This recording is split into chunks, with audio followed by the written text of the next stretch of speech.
बात करने के लिए लॉगिन करें www.astrotak.com। देखिए, विवाह का धोखा एक बहुत कॉमन सी बात हो गई है और आजकल बहुत ज्यादा होता है कि शादी के पहले बताया गया कि लड़का जो है वो इंजीनियर है, बड़ी कंपनी में नौकरी करता है, शादी के बाद पता चला कुछ नहीं करता है, धोखा।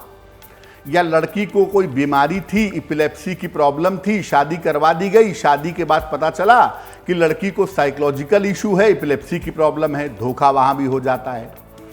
कुंडली में कुछ ऐसे योग होते हैं जो ये बता देते हैं कि जब भी शादी करो होशियार रहो, वरना आपकी शादी में आपको धोखा मिलेगा। कब होता है ऐसा?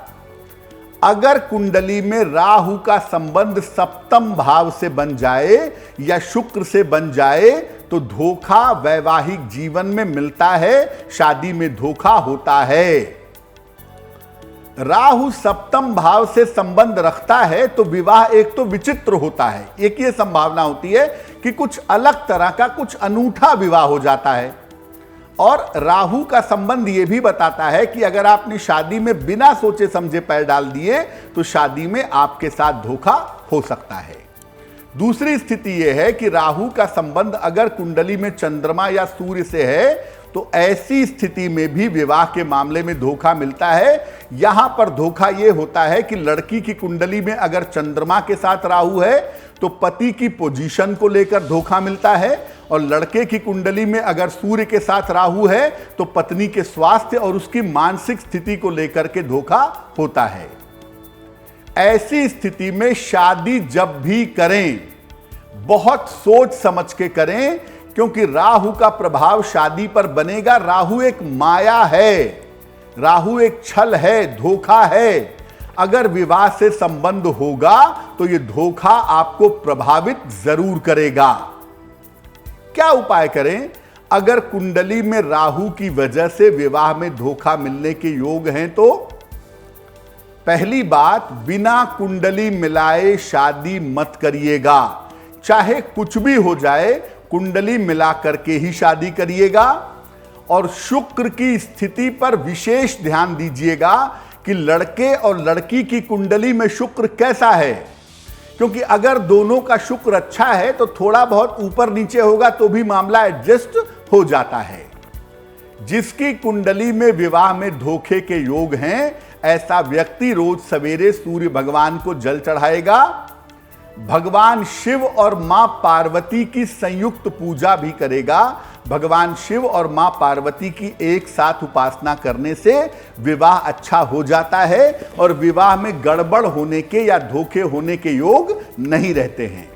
यह सबसे खतरनाक तरीके का धोखा है और इसको लेकर हमेशा सतर्क रहना चाहिए। अगर आपकी कुंडली में विवाह, विवाह का भाव, विवाह का स्वामी राहु से संबंध रखता है, विवाह होने में धोखा जरूर होगा। सावधान रहिएगा, उपाय जरूर करिएगा। पति अपनी पत्नी को धोखा देने लगता है या पत्नी अपने पति को धोखा देती है, जिसमें कॉमन फैक्टर होता है एक्स्ट्रा मैरिटल अफेयर्स का, उसमें भी धोखा होता है।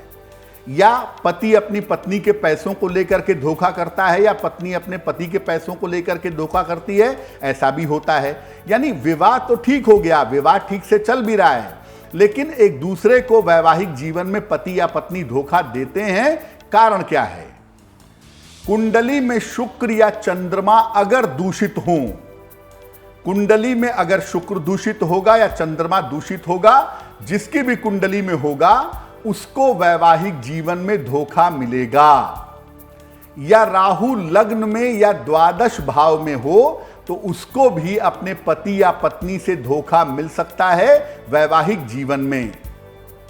बृहस्पति अगर दूषित हो तो आदमी धोखा खाता भी है और धोखा करता भी है। यहां पे मामला जरा विचित्र हो जाता है कि आपकी पत्नी भी आपको धोखा दे रही है और आप भी अपनी पत्नी या पति को धोखा दे रहे हैं। ऐसे चांस बन जाते हैं अगर बृहस्पति दूषित होता है तो।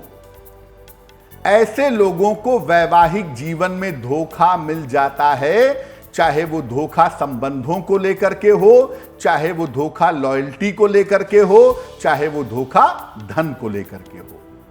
क्या उपाय करना चाहिए? देखिए, रोज सवेरे सूर्य भगवान को जल अर्पित करना शुरू करिए। अगर आपकी कुंडली में वैवाहिक जीवन को लेकर के धोखे की संभावना बनती है तो रोज सुबह सूर्य भगवान को जल चढ़ाइए। विष्णु सहस्त्र नाम का नियमित रूप से पाठ करिए। 7:30 और ढैया जब चलती है उस समय वैवाहिक जीवन में धोखे की संभावना ज्यादा होती है। इसलिए अगर आपकी 7:30 या ढैया चल रही है तो आप विशेष सावधानी बनाए रखिएगा और सलाह लेकर के एक पन्ना या एक पीला पुखराज पहनिएगा। इससे आपको निश्चित रूप से लाभ होगा।